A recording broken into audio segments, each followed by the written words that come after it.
Yeah, I guess I understand the importance of getting it right. Um, I also understand the importance of getting it in place. We talked at um, Audit and Risk Management about the importance of CARM to address some of the weaknesses that the auditors have found. And I guess I'm just sort of asking a question. I mean, we, we sat here, I didn't, I wasn't here then, but I looked back at the video of a year ago, and the delivery date was October 1st, or 11 months from that date. And now we're talking about mid-January, which is in fact like 14 and a half months. I'm just asking, just want to know, I mean, is there something we need to worry about because of this delay, or is it just that the work is going slowly, but the work is going well? I would say, I guess to put it at its most simplistic, if the project was going to be on time, but the software wasn't going to work, that would be a really bad thing. The fact that this project's going to be late, but the software will most likely work, that's not perfect, but it's much the better.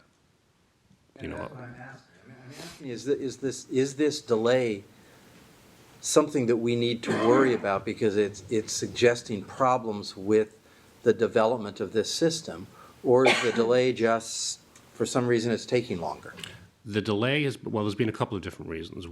Earlier on, it was resource issues in terms of the project team wasn't fully staffed, mostly from the vendor side, but multiple causes of staffing shortages. To this point, it's really been delays in getting the software to actually work. And the reason I'm not overly concerned about the delay is the project is not allowing development units to sort of move ahead until they have been tested and shown to work. And so yes, they've hit some, I would say, some complexities that were probably unanticipated, that have caused the development process to be slower than expected. But the project's doing the right thing in the sense that they're not trying to push beyond that and say, well, we'll make it work later. They're saying, well, we can't move forward because the software does not work as of yet. But as those software errors are being discovered, they are being fixed. And that's, I think, the key point about having this process work correctly and having confidence that when the software is implemented, it will work, is that the full set of testing in the sequence that it needs to be tested to replicate the business cycle here needs to be done, and it needs to be done to be shown to work fully without any errors. And that's the track that the project's on. It is taking longer than they thought. But what I'm not seeing is any either intent or sort of movement towards trying to just sort of slide stuff through to get it to go live without the software really working. That would be a bigger cause for concern. I'm not sure that answers the question. Yeah, but we're moving in the right direction. I mean, there's nothing here that says the reason we've got some delay is we got a real problem. We're moving in the right direction. We're taking the right steps. It's just taking a little longer. I think that's a fair characterization at this point. That's what, as our advisor taking an independent look at this, that's what I want. And of course, as we're going through the next 3 to 4 weeks, as this initial set of testing is completed, our primary focus is making sure that there's a pretty well-defined set of exit criteria for this initial set of integration testing, and we want to be seeing that every one of those boxes is checked, and we're not moving on to the next set until everything is yes, we did everything we were planning to do, and maybe there's some workarounds in certain areas, but they're fully documented, and that's sort of our check that the quality is not being compromised in a race to sort of push ahead from a schedule perspective. Harry? I was concerned whether or not the initial timeline, would you characterize it as being, was it an aggressive timeline? Was it a conservative timeline, that October date? How would you have characterized that initial timeline to begin with? I think we always felt it was fairly was it aggressive. Ambitious is probably a fair word. Not impossible, but I think we as we've been here the last several months, I think we always felt if we were going to say on the balance of probabilities, will the project sort of be early or late? We always felt late was probably more likely. But what's happened here is not unusual. I mean, if you look at software projects, this kind of thing happens quite a lot. The key for me, and I'll sort of reiterate what I just said, is that if delays are going to happen, that quality is not compromised because of that. And another thing that we've said, I think consistently over the last several months is there's nothing special about any particular date. I mean, there's no hard deadline that this system has to be in by X date, or else some really bad things happen after that. It's more a matter of we obviously want to get it in as quickly as possible, and the project team is certainly dedicated to get it finished. They want to be done with this as much as anybody, but not to unduly rush it such that you skip something from a quality perspective. And our focus has always been get it right. Yes. All right. And the other point, just to sort of make sure we're sort of covering that base, is this delay has not resulted in any cost to CalSTRS. So it's a schedule cost, but it's not a budget increase associated with it. All right. Janice?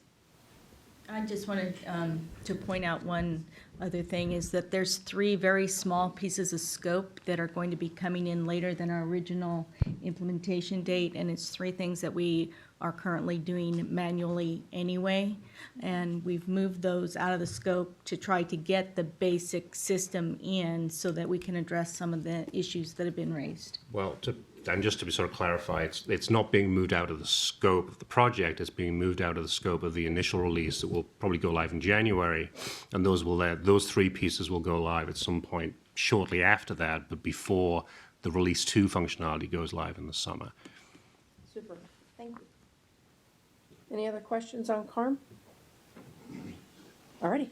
Okay, so let me move ahead to pension solution. So the pace of activity has really picked up over the last 6 to 8 weeks on the pension project. So there are really 2 sets of activities that are proceeding in parallel. The first is the requirements phase activities are underway. So the project is going through the initial process of developing the business requirements for the new pension solution. Those are really sort of in the early stages, but to this date, the project's on schedule. And I think getting sort of the results they anticipated to this date. The other activity that's going on is sort of the beginning phases of the procurement process. And we're not really formally into the procurement process at this point. We're really doing market research. And so what the project has done they've distributed a letter to a set of prospective vendors, both software and services vendors, who may have an interest in bidding on this work once the procurement actually comes out. And they've invited them to come in for a set of presentations, basically fact-finding. And there are 15 of those presentations scheduled between mid-October and the end of this month. I think we've probably had maybe half a dozen have been schedules carried out so far. And to date, I think they've been valuable. We've tried to attend as many of them as we can. And in a sense, they're a two-way education activity. On the one hand, the pension solution team from CalSTRS is getting to know more about the vendor marketplace, what kind of solutions are on offer, what kind of issues these vendors have run into in other projects, and also any recommendations those vendors have for particular things that come up in procurement processes that either cause projects to fail or cause difficulties for them in constructing responsive proposals. On the other side of the coin, the vendors who are doing the presentations are getting to learn a little bit more about CalSTRS and what potentially makes CalSTRS either unique or at least somewhat different from some other vendors or some other organizations they might have done business with. So it's sort of a benefit on both sides. I think we really feel that these sessions have the opportunity to be very valuable to the organization and provide a lot of good information that can help the team put together a good acquisition strategy and also structure the RFP in a way that's going to encourage good proposals. So our real focus over the next few months is sort of 3 areas. One is confirming that the business requirement process is not impacting CARM, because if you remember, that was one of the things that the projects have put together a strategy to avoid impacting the CARM project in terms of splitting up the business requirement definition into a couple of different phases. So we're just monitoring that that's not being an issue given the delays on the CARM project. The second is actually looking at the business requirements themselves. We're not doing a detailed requirement by requirement review, but we are looking at them in aggregate as they start to be developed to confirm that they're sort of technically correct in terms of the way they're structured and that they are likely to have the kind of content that's going to give vendors the information necessary to be able to put together a good bid. And then the third part of it is validating that the project is leveraging all of this market research information they're collecting. So as they go through the finalization of the procurement strategy and the development of the RFP over the next several months, that they're really leveraging that data and making the best use of it possible. To this day, we think they are, but that's certainly going to be a focus area of ours in the next few months. So any questions on pension? Nope. Okay. And the last project is the data preparation project. And if you remember, the last time we talked, there was an RFP for a data analysis vendor that was put out and then withdrawn. The project did re-release that RFP on September 7th, and they're anticipating an award sometime around the end of this month or early December. Our concern had been that if this data analysis procurement was delayed significantly, it could impact the pension solution project, because the pension solution project will be dependent somewhat on the data cleansing activities that are going to come out of this project. As it stands today, if the project awards the data analysis contract on time, so that basically the vendor would likely be on board and working by around January, we don't see a significant impact to the pension solution timeline. If the procurement was significantly delayed beyond that, there is a potential that it could cause an impact to pension solution timeline. At this point, it appears the award is likely to happen roughly on time, so there probably won't be an impact, but we'll be monitoring it over the next month or two. Any questions on data prep? Doesn't look like it. Okay. Thank you very much. Thank you. Thanks, Chris. Even though you didn't get to talk or anything. Thanks for coming up and sitting. I kind of like it that way too, but sometimes that doesn't work out well either. Thanks, Janice. That's great. Alrighty. 11:15. Let's go with the fiduciary assurance, number 11.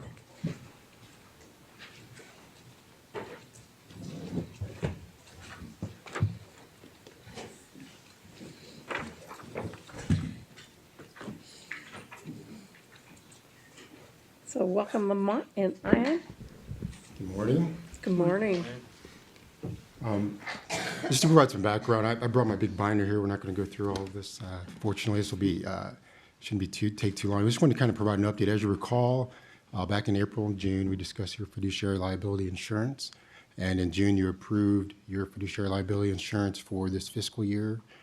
Just some basics, it's a $25 million self-insured retention with $75 million of insurance on top of that. And at the time, the board requested staff, after approving the insurance, just kind of report back to ensure that some of the terms appeared in the policy that, we discussed some things during the meetings, and our broker, made representations about certain things we'd see there. And so we did that. We were able to confirm that, what was represented was in fact in the policy. There were still some concerns, however, about, I guess it really amounts to, let me make sure I characterize it properly, that some concerns that perhaps there's still some potential personal liability with respect to indemnifiable claims that might be otherwise covered under the self-insured retention. And so the Fiduciary Council recommended that perhaps there might be some benefit in engaging a broker to address those concerns. Sorry, do you want to? Yeah, we have been talking with representatives of the Siegel Company, which is a broker that has a lot of experience in the public plan world, and currently trying to negotiate a contract with them that would allow them to assist us in seeking, you may recall what we talked about earlier as first dollar insurance, no matter what the claim. So there wouldn't be any potential uncertainty about whether legal fees would be covered from the time a claim is filed. And in talking to representatives of that company, they believe that the best path for them to take would be to work with the current broker under the most recent policy that STRS purchased and to explore whether it'd be possible to build that first dollar insurance feature into what we currently have for you. So the fellow I talked to at Siegel is somewhat optimistic that he might be able to do that at a reasonable cost. So that's what we're pursuing right now. Ready? Paul? Yeah, I think I'm the one who has been asking all these questions, and let me just explain a little bit more what my issue is, because I think it's been pretty clear what the issue is, which is that we have insurance for indemnifiable and non-indemnifiable claims, and we don't need the insurance for indemnifiable because we get indemnified by the system. We need it for non-indemnifiable. And so the question doesn't have to do with a judgment. The question has to do with legal fees. Because the question becomes who pays for legal fees. And if it's indemnifiable, the system is theoretically supposed to pay. If it's non-indemnifiable, then the insurance company pays. But what if the system and the insurance company don't agree? And that's the whole. And we can build a policy that says what we're trying to accomplish, but we can't necessarily then be sure that the insurance company will agree with our interpretation of what's indemnifiable versus what's non-indemnifiable.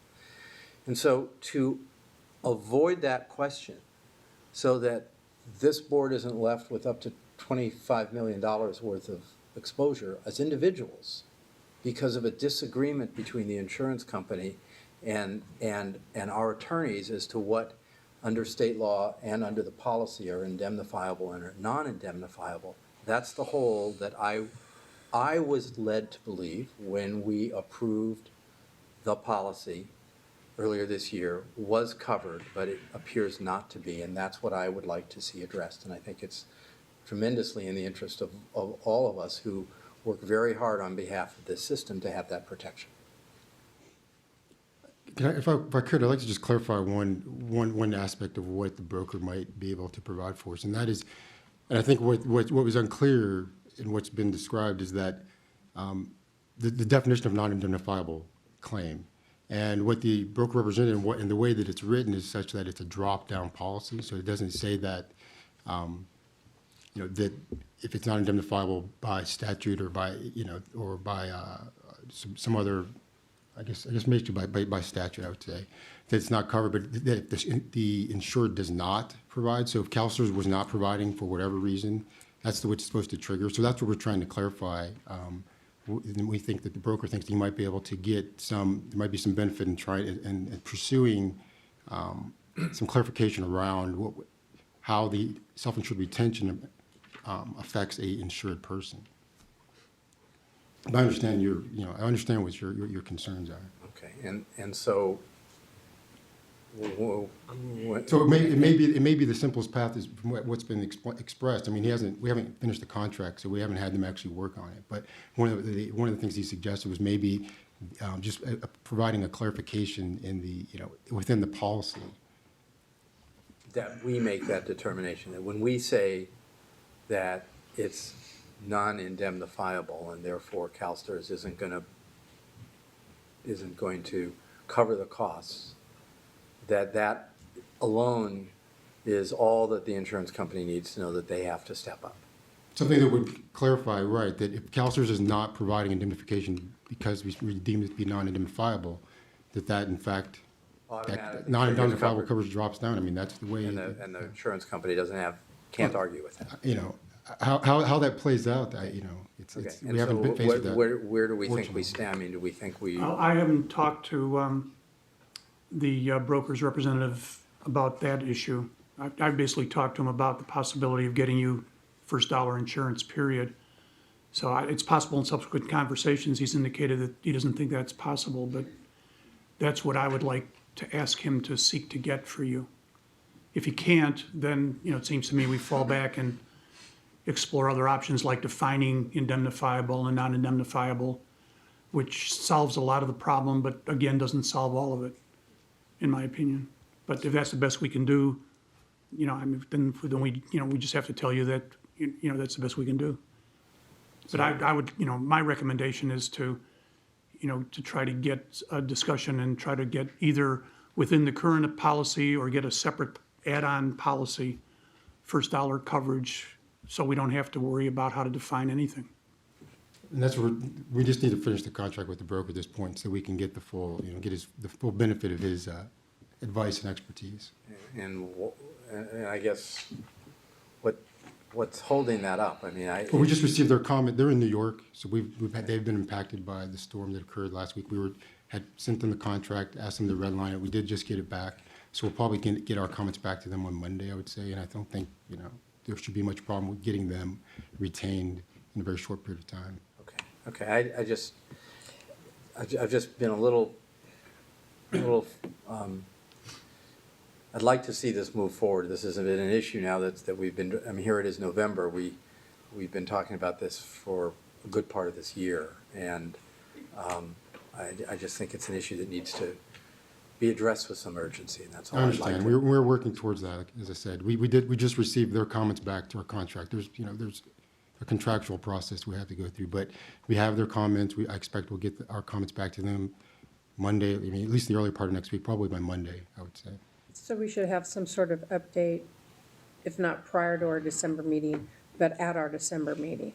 We should probably, I mean, I would think so. I wouldn't see why not. Assuming we get the contract in place, then it just becomes a matter of what, you know, they have to, you know, sort of come to the table and Have their provide us with some conversation. recommendations, But regardless, exactly. we have an update of where we are. Oh, sure. Okay.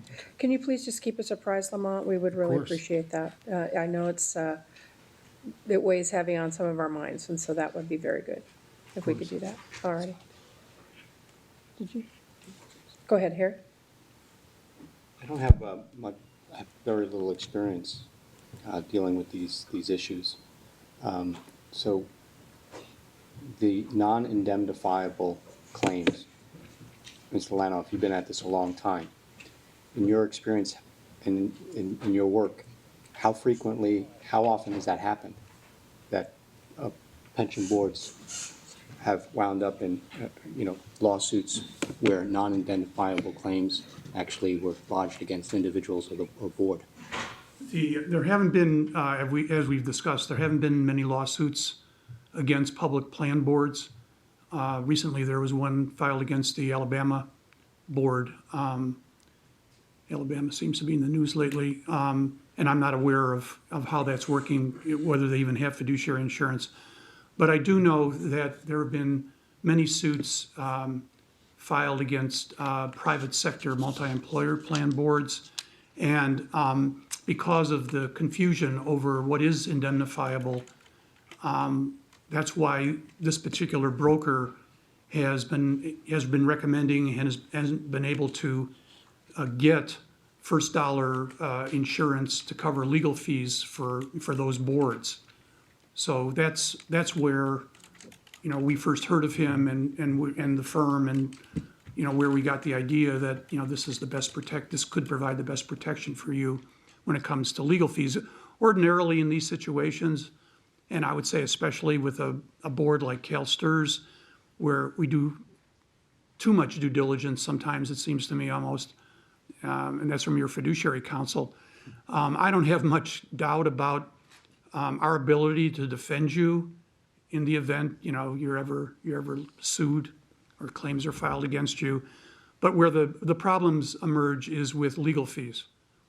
Because, you know, if it's not covered by fiduciary insurance, even if it's covered by a plan, you know, you have these issues of, you know, whether the board is going to have to decide whether to advance legal fees, and if down the road a judgment is entered against a board member or the entire board finding a violation, what to do about recovering any advanced legal fees. So we want to avoid all those, but there haven't been any, you know, it's just there's doubt. Sure. And of course, it's in the interest of the insurance company to argue that everything is indemnifiable so that it doesn't have to provide coverage. That answers my question. I'm confident that there are insurance brokers out there that can find the coverage that we want, $1 or gap coverage. At what estimated cost? Well, that's what we don't know at this point. This broker is a little bit discouraged.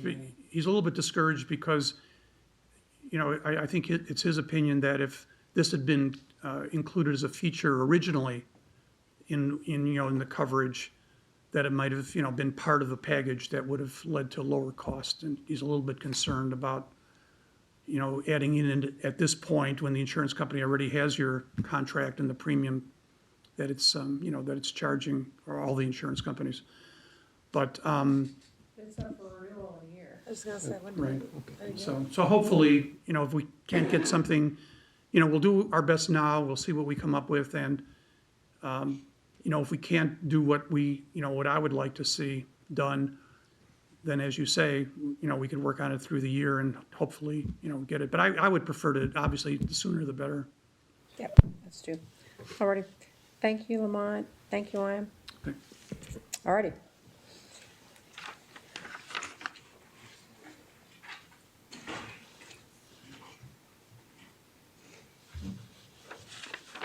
Are we ready to go back to 7? Yeah, do you have the language in your hand? We will. Okay. Alrighty. I'd like to preface what we're about to do by saying that we do follow Robert's Rules of Order. It is intended to be a guide to facilitate debate. It's not that we're gonna play fast and loose, because we do have the ability to play a little bit within Robert's Rules of Order. So we do have a motion on the floor. The motion was to take the 3 recommendations as they were. There was a friendly amendment to change the wording of 3 pursuant to our attorneys taking a look at the other recommendations. It looks like they would like us to perhaps change the language also in 2. And so I'd like to give you a few minutes to take a look at the new language. Have someone consider moving, can we do 2? What I'd like to do is vote on the original friendly amendment. Well, it's friendly, we don't have to vote on it, never mind. That maybe someone would offer a second friendly amendment to change 2, and then we get the wording that we want, and then we would move on the 3 as a whole. Sound like a plan? Okay.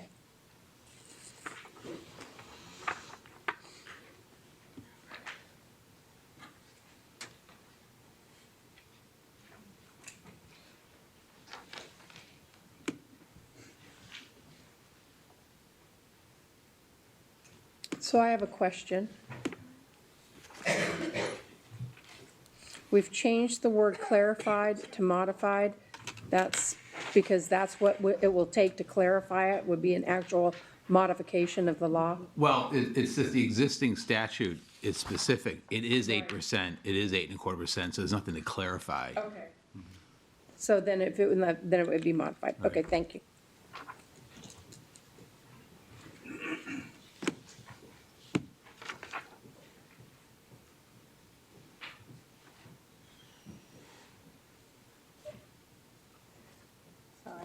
No, you're good. Sharon?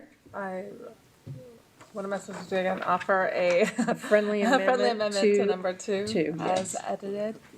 There you go. And then just a second for that. Well, the original maker of the motion, That's you fine. take that? Yes. And seconder? Okay. So we have our second friendly amendment. So now we have the language that we would like to move forward on. Is there any further discussion? Pedro?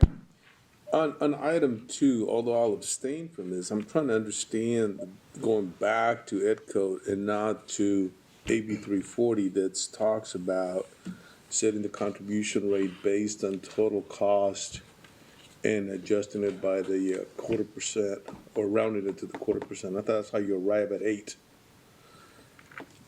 Well, that was that's the point that we were discussing before. It's a conflation of the board's authority to set the normal cost and the Pepper statute saying this is what the member shall pay, but it doesn't say CalSTRS shall set the contribution rate. And so what we're saying is we need to hear from the legislature, because it's not a self-executing statute, it doesn't automatically change what we have in the teacher's retirement law. And it doesn't actually anywhere in Pepper say that this board has the power to set an employee contribution rate. It just, as first Paul pointed out, and then Michael talked about, we may have that in reverse order, but, and then that's what we talked about, is there's no clear granting of a power that's traditionally been held in the legislature through teachers' retirement law. There's no clear granting of that power to the board. And so that's what we're saying. We're saying, okay, here's what the statute says. We're acknowledging this is what the statute says. And there's nothing in Pepper that modifies that. Okay, I guess so. That's more the need to actually get it clarified. I guess I'll continue to abstain when the vote comes up. Not that we liked it when it was done, so. Michael, does that Yeah. answer your question by any chance? No, it actually confused me a little bit more. So,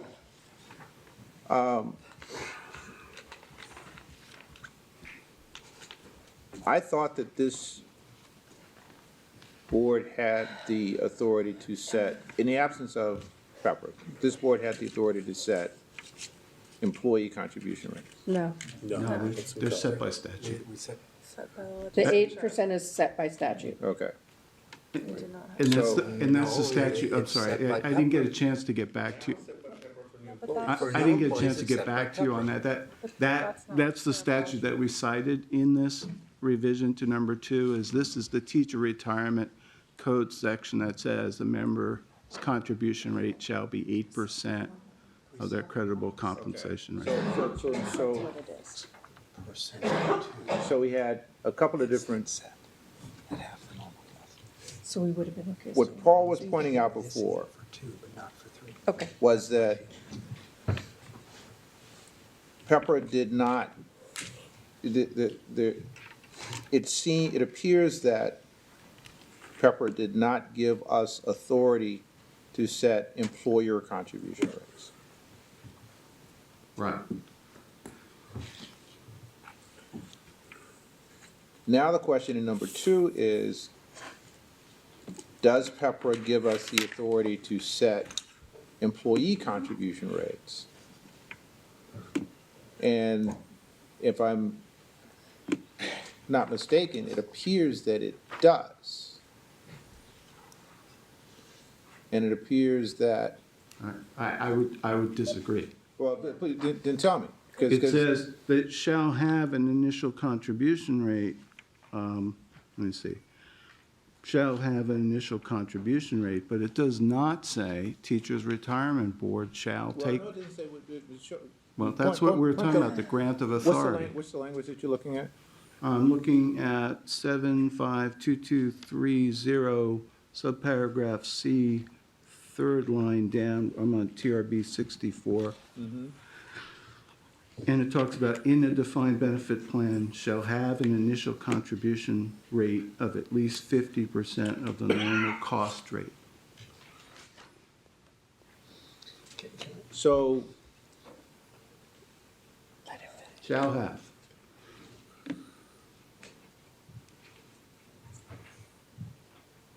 you want to think for a bit and no, let's no, Scott speak? well, okay, so, so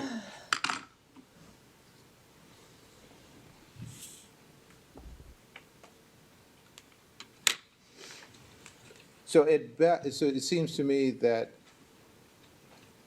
and let's back up for a second. Are we comfortable that this 7522.3 or no place else in Pepper, does it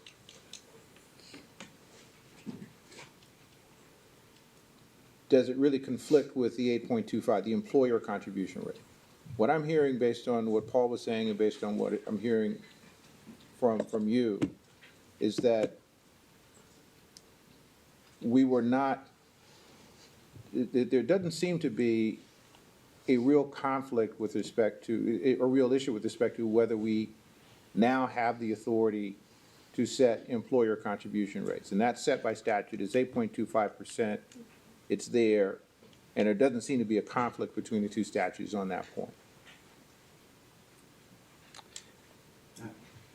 I'm sorry, I'm not sure that I understood the point. I think, The only thing 7.522.3 says is, here's what the employee contribution should be.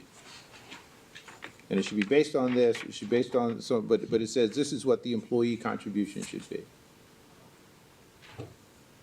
And 7.522.3 doesn't explicitly say what the employer contribution should be. it's 752. 252, it's down on the bottom of the page. Right? Yeah, So I mean, there's it's two on sections of TRB law. 64, go ahead. .30 is the member contribution rate, .52 is the employer contribution rate. In both cases, the statute says this shall be the rate, and it gives the basis of calculating the rate. So if there's a concern that and that's all it says, it doesn't say the board shall set it, it says this is it. So if there's a concern about whether or not that provides sufficient authority for the board to set the employer rate, arguably the same would apply to the member rate, because they have virtually identical language. So if that's the position of the board, that there isn't Well, not the sufficient. position, I mean, so what I think I'm hearing is that our legal counsel is telling us that it would be consistent with the language in 7.522 for us to take the position that 7.522 is saying this is what the rate should be. It just happens to be that that our statute, which actually sets the rates, is consistent with the mandate set by Pepper. The concern that we might have in the future is that if our the statute that governs CalSTRS, if those rates are not consistent with what Pepper says they should be, we may have an issue as to whether we have the authority to do that. But that's an issue for another day, simply because the numbers happen to work out. Right. And that's what we're moving forward and trying to get clarified before it becomes an issue. So with respect to both employer contributions and employee contributions, we have a question as to, or we believe right now that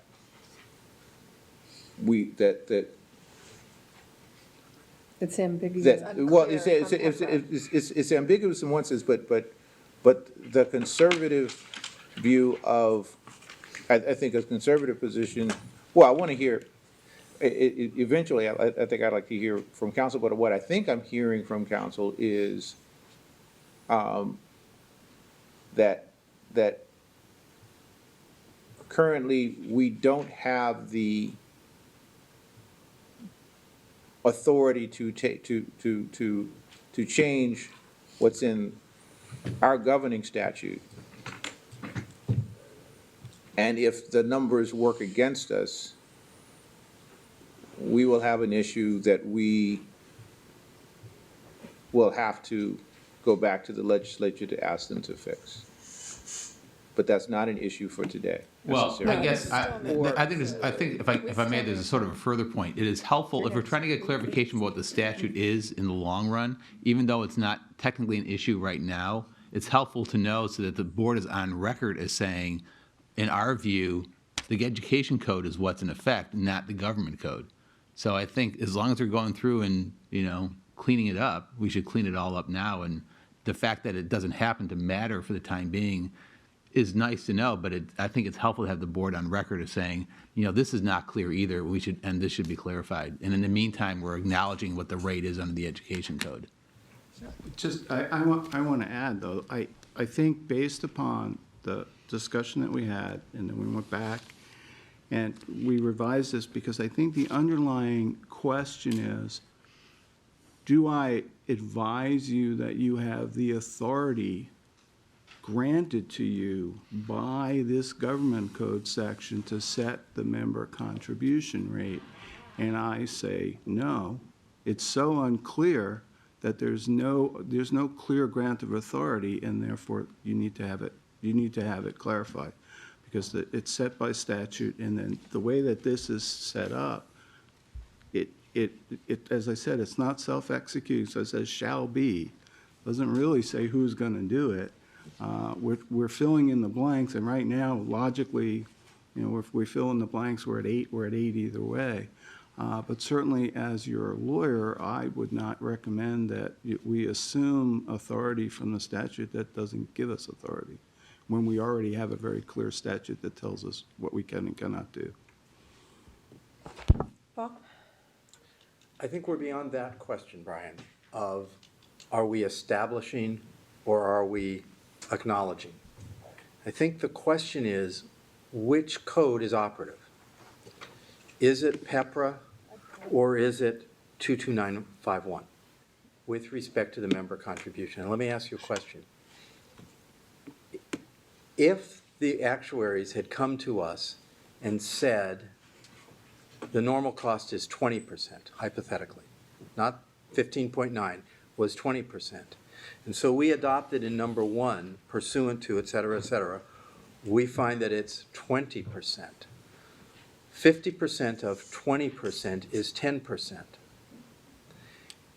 Therefore, would the new member contribution for those new members be 8%, as 22901 says, or would it be 10% by applying the provisions of PEPRA? If you're asking me that question, first of all, I don't think we can say what would be, okay? So that's the first thing that So we we need to don't get. know which one would apply. Right, it doesn't just happen. So the problem is, if you get a normal cost of 20%, there's nothing in PEPRA that says, well, what do you do? There's nothing in there that says that. It says, you as a board with a. Not what we do, because we're not doing anything. We're Right. just acknowledging. I'm just saying, what would the rate be? What would the? What would the rate be? The rate What if it was would be what 50%? it said in statute, unless there is some other authority that's gonna set a different contribution rate. What, So you're What asking would me we- what an would- impossible, I can't No, give you no, an no, but answer we're- because the statute's not clear but we're- enough to answer that we're- question. You're asking us to approve language that says we acknowledge the rate is 8%. Right. Based Eh. upon the education code. So that, based on the education Okay, code, so so then that's an so then important you're part. saying that if the normal cost were 20%, we would still adopt the same language saying 8% based on the education code. Absolutely. Yes. That would be my recommendation to you. Exactly the same. For the exact same reasons, because Okay, but then I'm not sure that I can do that, because why can't we say, and at the same time, under PEPRA? In other words, there's disagreement, there's a lack of clarity as to which one applies, right? Exactly, so I think So what we why- were trying to why do, not- Paul, was I'm not to really err on the side of caution and not try to exercise something that we weren't already given. We're not exercising, we're acknowledging. No, but if we established it, then we would be exercising I know, but it. we're So not. that's why, That's so not- that's why we went back to the That's not, acknowledging. I know, but that's not the question. The question isn't the language of acknowledgement versus established. It's on the basis of what? Pursuant to, The ed code. The ed code that gives us, The current to ed code. acknowledge that it's 8%.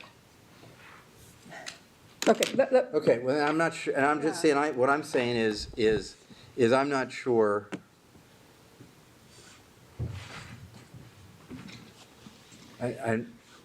I'm not sure that we need to do anything yet on that. I mean, why are we saying anything about the current ed code? I mean, we didn't do that when we set them, we've never done that before. In other words, the point is that what has happened is that PEPRA says it shall be half the normal cost. Well, just to be clear, it says it shall be no less than half the normal cost. Okay, Right. I mean, so somebody's got to make a decision about what it is. And that's an important point, because it says shall be no less than. If that was a grant of authority to this board to set it, then this board could set higher. Could say it would be, on that hypothetical 20%, it could say, let's make it 15. But there's no, So why are we there's, doing anything then? I there's mean, if no we're- grant if of we're- If we're authority. acknowledging, You're acknowledging your existing statute in the face of the need for clarity to our employer groups and our members of what the contribution rates are going to be. You're just acknowledging the existence of the education code and requesting staff to, We haven't had to. to get because we- clarification. we don't have to. But if we have PEPRA, then we have to decide whether PEPRA applies. We don't, what you're saying is that PEPRA doesn't apply, but because of PEPRA, we have to acknowledge what the rate is? And that would be taking a position as to saying which applies, PEPRA or the existing ed code. So I can't go along with that because we didn't have to do that in the past. Why do we have to do that now? I'm happy to vote yes on number one, but I don't, it seems to me to be voting on number 2 or 3 is to say, or especially on 2, is to say that we think that the current ed code applies and PEPRA doesn't. Already, I have 3 other people. Got it. And if you want to get back in line and offer a substitute motion that we only pass, or that we only move forward on 1, you have every right to do that. Harry, or Pedro first? I have 4 people in line, I'm sorry. As I'm hearing the conversation, and I'm trying to be quiet as much as I can, but as I'm hearing the conversation, if you go with 1 and then go with 2 and 3, you're almost saying, Government Code Section 7522.30 applies to public employers, but not CalSTRS. Because you're saying all the other stuff doesn't apply. So if that's the read you're gonna take, then I suggest that you don't want to take paragraph 1, because then 7522.30D then says, once you establish the employer contribution rate described in subdivision C shall not be adjusted. So it either applies or it doesn't apply. And if you're saying it doesn't apply, then don't do 1, because you're establishing something that you are asserting doesn't apply to CalSTRS. So I'm kind of like, you're kind of picking and choosing which one applies. Either 7522.30 applies, and, you know, this is not gonna be the first piece of legislation that's ever enacted that is less than clear. And I understand, but, you know, there's a process that folks use to try to interpret this, and there's a, yeah, I said at the beginning, there's clearly a need to clarify some of this, and that's why I was going to abstain from any action we take, but I just, as I'm listening to the conversation and this, I'm looking at it and say, well, you're saying 7522 requires us to do the cause, but we're gonna go back to 22901, notwithstanding what that number would have been, because that's the one we know that specifically applies to us. It's kind of schizophrenic to me a little bit, but that's it. Yeah, Ian, why don't you come up and sit up here for a second?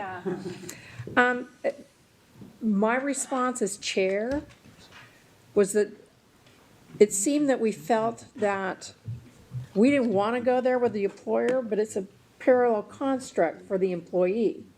The recommendation from staff was to say PEPRA applies to us, this is what we're gonna do. But the board, there were members on the board that were very uncomfortable with that.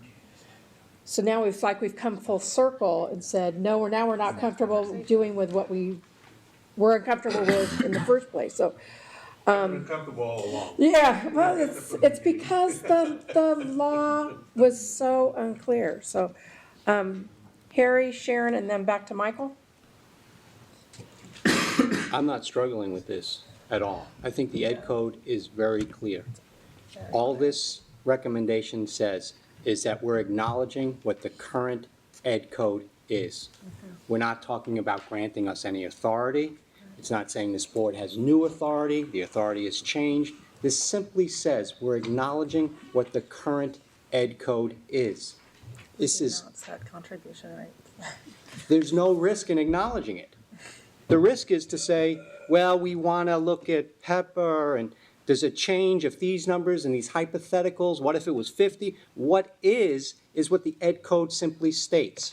The Ed Code simply states very clearly what the employee contribution rate is and what the employer contribution rate is. A law was passed that modified future employees starting in 2013 with many pieces of legislation that conflicts with current law.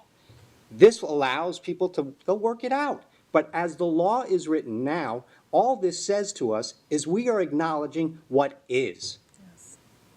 What will be is yet to be revealed. The unintended consequences of throwing in what the future rates will, why would we do that? There's no compelling argument for us to do that. It's simply acknowledging what the Ed Code says, has historically said. It's not granting us new authority, different authority. It says we acknowledge what the Ed Code is. Sharon? I agree.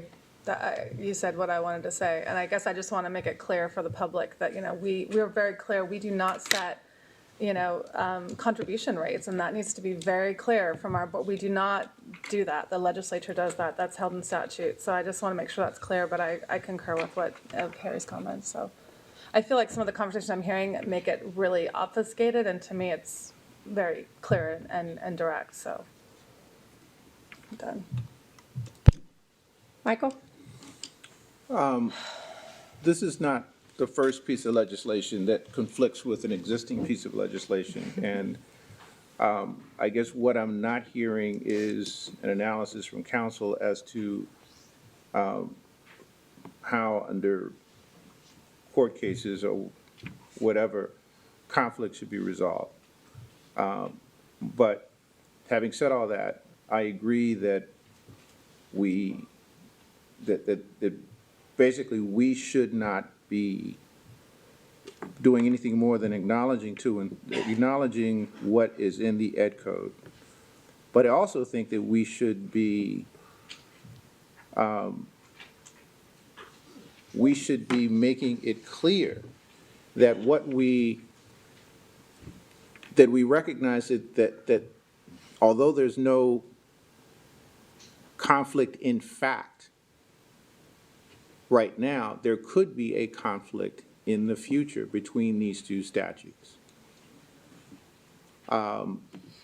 And actually, I would recommend that we adopt a resolution that says that and says, notwithstanding the fact that there is a potential conflict here, we acknowledge that that the rates set in the education code are consistent with the requirements apparently contained in the government code. And leave it at that.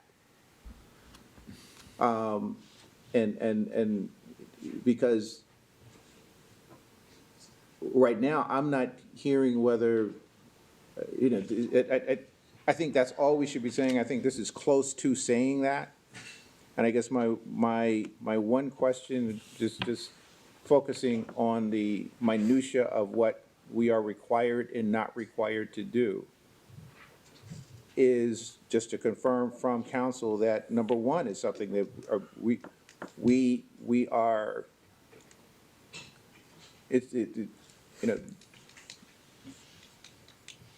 that all we're doing in number one is identifying what our normal cost rate is, and then acknowledging that these numbers are consistent with what's in the education code. But I'd also like us to acknowledge that we understand that this may not necessarily always be the case, and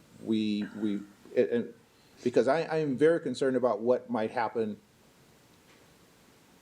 This board, I want the record to be clear, not just the minutes, but the resolution that we officially adopt, recognize that there is a potential conflict here, and for right now, there's no conflict between these two statutes, but it may be that what we have to do in the future, if, as Paul says, the normal cost becomes 20%, we then have to say, our resolution is, please ask the legislature to make these changes. Because right now, we don't know that. Yeah, but just to clarify that, while what you're saying is true with respect to the with the members' contribution rate, there is a conflict between the existing education code and the minimum employer rate, because the minimum employer rate would be 7.9%. So it's, to say that there may be a conflict in the future isn't true. There's a conflict now between what the number actually ends up being. So Ed, before I go to Paul, would it behoove us to make a formal resolution directing staff? I mean, I already know. I'm sorry, before you go, because I didn't think there was a conflict with the employer rate. No, the employer rate under what the formula under PEPRA would give you a 7.9% contribution rate. It shall not be less than. Right, not be less than, but then who's going to decide what that number is? Well, I mean, I'm sorry, So right now, there's no conflict. no, right now, there's a minimum rate of 7.9. It could be higher than that, but that implies that someone is making a decision about what that rate is, which presumably is the board, and that's the issue about whether the board has sufficient authority to do that. I thought what you were trying to get at was that the numbers turn out to be the same, and it turns out to be the same on the member side. Not the same. They're consistent with, the numbers in the education code are not in conflict. Oh, I with see, what- because it's not less than? Right. Okay, I understand. Okay, I get your point. Okay, that's fair. So That's good. would it be worthwhile for this, I mean, I already know that there is already a plan to go back, get things like this clarified. Would it help you in your efforts if this board made a formal resolution, like Michael's talking about? I think it helps. I mean, I'm sure the legislature trusts us that the staff said the board, feels they need to have some clarification on it, but I think it helps. We'll probably only have to listen to the audio version Yeah. that's gonna be And quite archived. honestly, we have Or they're to, probably paying attention to it now. and we have to communicate with the employers right away what the rates are, because they need to know what to do, and I think having a board action of some sort helps, validate that direction from staff. Do you think there's anything that needs to be done beyond what we're talking about now? Not from my perspective. Brian may have a different view of it, but Anybody else want to weigh in on that? All right, before I go to Paul, because we do have several board members that have not weighed in much on this. So I want to give Terry, Michelle, and Grant the opportunity. All righty. Paul? If all we're doing is referring to the existing government code, as Harry said, then I don't think we have to do anything, because we've never done anything in the past. And so the board has never taken action to acknowledge the applicability or the calculation that comes out, or the education code. So I don't see, if that's all we're going to do, I don't think we have to do anything. And so I would not vote for anything to that effect. But I think, I don't think that what is in place right now is just the education code. Because this resolution talks about as of January 1st, 2013. Right now, as we sit here today, as of January 1st, 2013, PEPRA is also in place. And so it would be, I think, inaccurate not to recognize that it's going to be in place on January 1st, 2013. So I could either support doing nothing, which nobody's made a compelling argument for, since we don't have the authority to set the rates, nobody's made a compelling argument why we have to take any action. But if we're going to pass any resolution, I would like us to reference both both rates as a function of how they would be calculated under the existing education code and how they would be calculated under PEPRA, and that for the member contribution, it turns out that they are identical, they come to the same number, and that for the employer contribution, that the education code number of 8.25% is not inconsistent with PEPRA, which says it needs to be at least 50% of the normal cost. So I'm willing to do either one, but I'm not willing to support this as written, because I think it's both misleading and unnecessary. Grant? I was gonna follow Terry and everybody else that you called on, but you called on me first, so. They didn't chime I in. thought I said Terry hitting the button, but, you know, first, you know, I have to agree there's uncertainty in the reform. I mean, not uncertainty in terms of whether or not the intent is to apply to CalSTRS, but there is no authority for us to set rates, and so I would say, I'm not a lawyer, but the controlling authority seems to be the ed code that already exists. That said, I don't see why what we have to do today is anything beyond number one, set the normal cost. So that's. All right, I'm coming to you, Jennifer. Good afternoon, Jennifer Baker again with the CTA. I'm going to try to explain it in the practical way that those of us that work within the halls of the legislature and work with other advocates, how we're trying to process this. While we, CTA, strongly opposed and continues to oppose having employees pay 50% of the normal contribution rate. And, you know, we had multiple conversations with Department of Finance and the governor's office as that moved forward. The practical reality is AB 340 said this is something that's now going to happen. Now, we're going to continue to oppose that, but we will have to figure out what the future is going to be.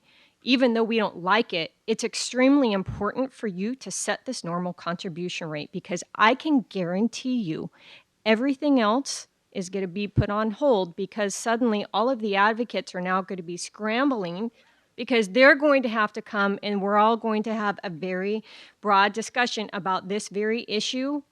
And then what's going to happen is they're all going to show up at the December meeting and they're going to say, we need this to be resolved, because this is information that has to be communicated with school districts, with teachers, with all of the various groups. We need clarity in this information. Granted, we understand the legislation was not clear. Everyone agrees on that, but we still need you to do your job so that school districts and teachers can continue to do their job. There's been plenty of miscommunication out there, but we need it to be very clear, because I can tell you we are not going to be able to do any work on the unfunded. And I know you want to have discussions in December. That's all going to be put on hold with you if we're going to have to focus on the normal costs. So we ask you to do your job and let us know what your priority is, because right now it doesn't seem like the shortfall is your priority. And it's causing concern. And I can guarantee you the Senate is listening right now, because I encourage them to listen to what's going on right now.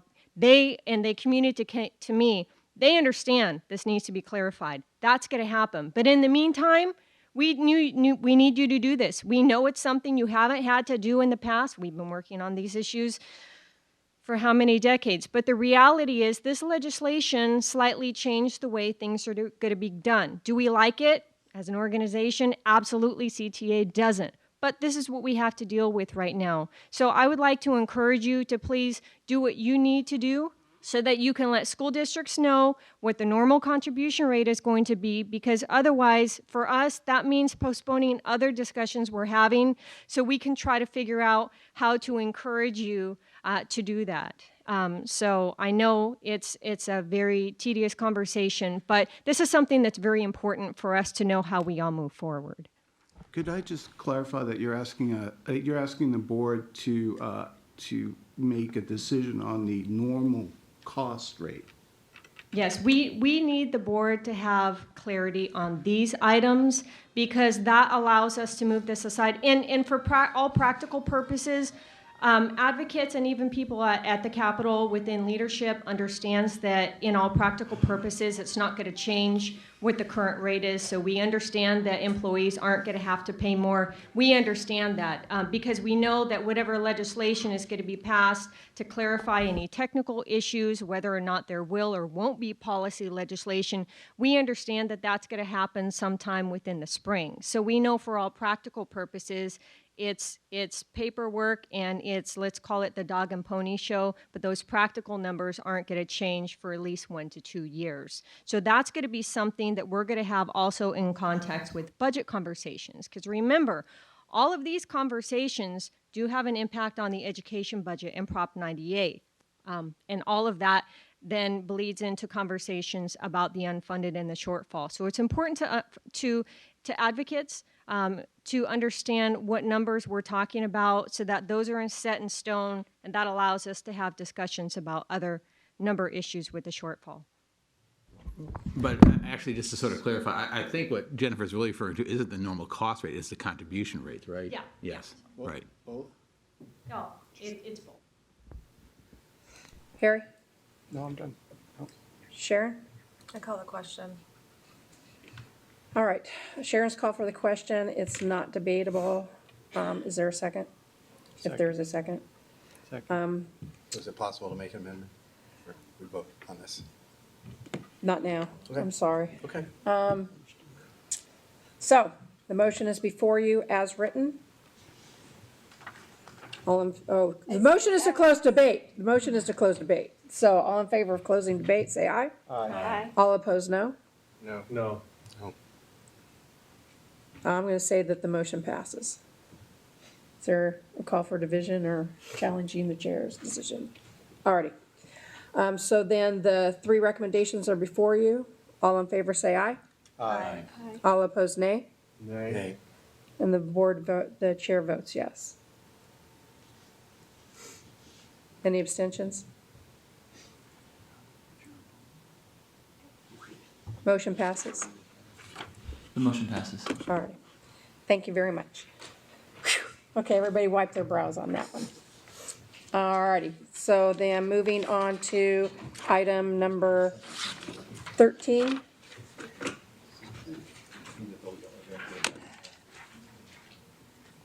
Because the number 12 is at 1:30. I think that's all you got left is the, I think looking down, I think you covered everything in the minutes. Did we do the minutes? We have not done the consent agenda A Yeah. for 13 or Or 14 B. or 16, 17, and 18. Jack, it's 10 after. We know we're going to be Yeah, 1:30 certain, we've got your. 1:30 certain, but so we're going to have a pretty decent gap there. Would we want to go ahead and recess the board now and start investments and go until 1 and break at 1 for lunch? Or do we want to try to finish this, break at 12:30, say, have lunch till 1 and then do investments from 1 to 1:30?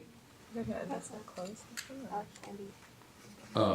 I'd probably just finish this up now that you're on a roll here. Okay. Maybe just finish Let's do this that board and meeting up. then break for lunch and I then think we're come rolling. back at 1 for investments. Yeah, sound probably like a Chris plan? could at least Chris could do his CIO report, we could do that. You know, just, Okay. Yeah. we'll see where you are, yeah. We'll accommodate to whatever it is. All right, Time-wise. so 13A, we have the reports for this meeting from Audits and Risk Management, Benefits and Services, the summaries, Board Governance Comp and Ledge, and we also have the committee reports for Appeals and Investments. I'd like to combine those together. Madam Chair, Yes. I believe I was no on some of the items before the compensation committee. Can we pull that one off? Sure. Thank you. Alrighty, so then we will take a look at 13A, 1, 2, 3, 5, and 14A and B. Are there any further items to be pulled? All in favor say aye. Aye. All opposed, nay. Any abstentions? Those are approved. So going back to the compensation committee, Pedro, do you want to speak to that at all? I know I've had some conversations, so do you want me to speak first? Go ahead. Alrighty. We had a pretty healthy conversation yesterday in the compensation committee. I have been approached by at least one board member to ask that this, the comparator group conversation that we had and the decision that was made to that be brought to the full board. So without objection, that's what I'd like to do. I want to do that in February. instead of try to have a discussion about that today, because we had several board members that weren't present during the presentation. They've not had the materials. We didn't have the full materials also yesterday. So without objection, that's how I'd like to handle that and that request. And the Everybody- person's gone back to New York. Yeah, so- and Adam went back to New York. And so we can get the consultant back, have that conversation at the missing him. full board, and then move forward with that decision. Is everybody okay with that? Alrighty. Just to do it precisely when we do it in February, would you like the comp committee to meet, just invite the whole board, or do you mean to put it on, do it, still keep it within the comp committee, but invite the whole board? Committee. Yeah. and the It's entire- their the full authority. board, Yeah, I did. And the full board will be invited. Exactly, that'd be the right way to do it Can I from ask a governance. question? Sure. When you say it's the comp committee's authority, this doesn't come to the full board for action? It's in their charter. No, we No? don't believe so. Okay. Alrighty. So that's why we'd like you to all be at the comp committee. Point of clarification, ma'am. Sure. So does that mean that when the committee takes an action, any subcommittee or any committee takes an action, their action is blessed by the board automatically? It depends on how it's written into the charter. Every charter's different. Not every committee has the same delegation of authority. So for example, I'll point this out because we just went over the Ledge Committee very quickly, but actually they're recommending action. We need to go back to Oh, I'm Ledge sorry. Committee. So there's an example of a committee that doesn't have delegated authority.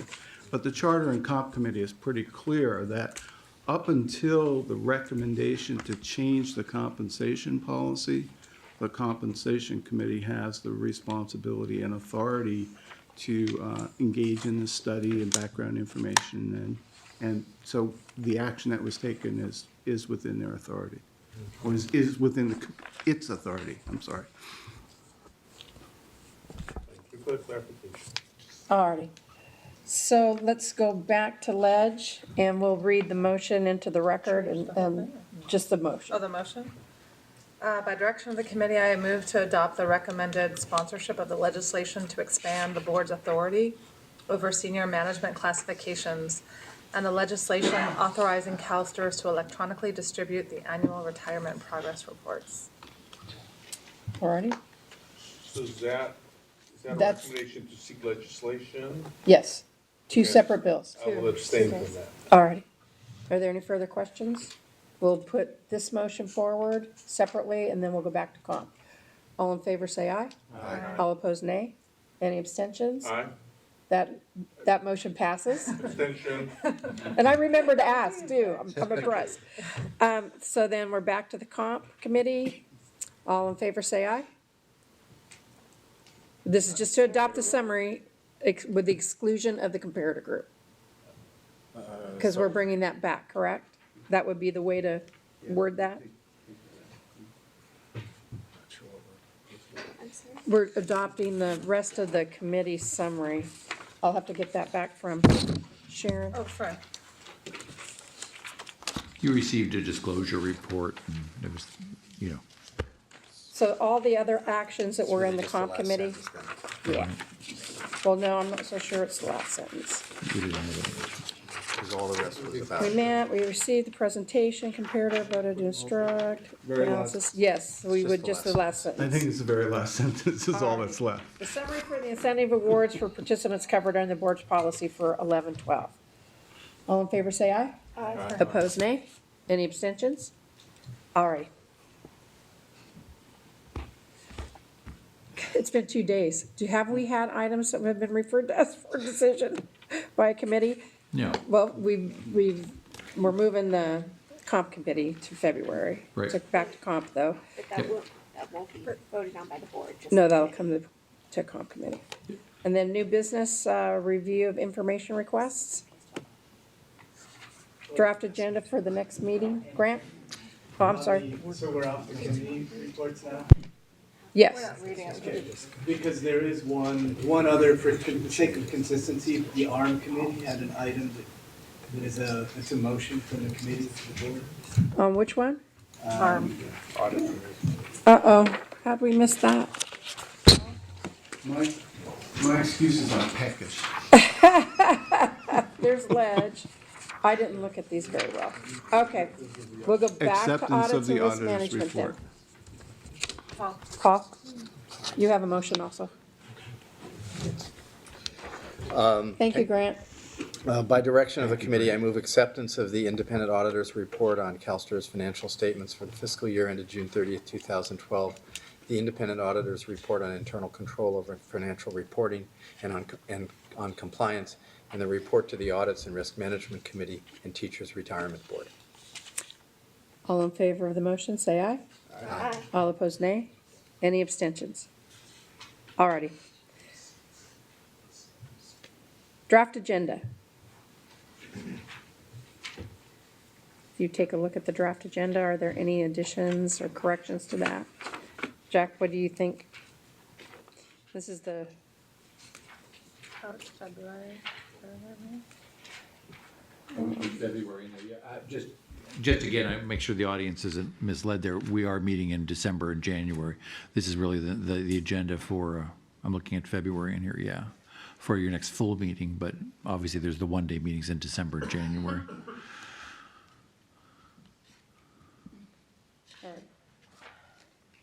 any further conversation on that? Any statements from the public? Alrighty then, we will be adjourned. So it's 12:30, or 12:20. Clocks are right. Maybe go 40 minutes of investments Yeah. before we do item 12? Oh, we're not adjourned, we're just recessed. Yeah. So you, I'm sorry, you'd like to do half-hour investments, or? What's the pleasure of the board? We're still gonna be ahead of the game, I think. You're going to lunch with now, of course, investments at but 3. would you like to lunch till 1? and Oh, then- yeah, no, we're gonna break for lunch now, we're just trying to fit, Want Chris to we do don't wanna his- go for a full hour and 10 minutes. I'd rather try to get you out of here earlier, so we wanna shorten lunch and then put some investments in before the 1:30. About, Chris, do you think you can do your CIO report within that time? Yes. Yeah, we'll do this, we'll do the Alrighty. CIO report Okay. and the. Yeah.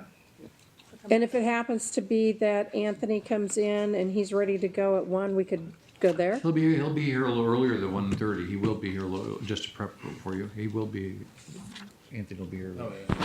You could start at So 1:50. it could be if we come back at, say, 10 to 1 or 1, That he might- might even already be here. Quite well. Okay, So let's plan on, we're going to restart at 1 let's restart at 1. for the audience. So we'll figure out Alrighty. what the right start is.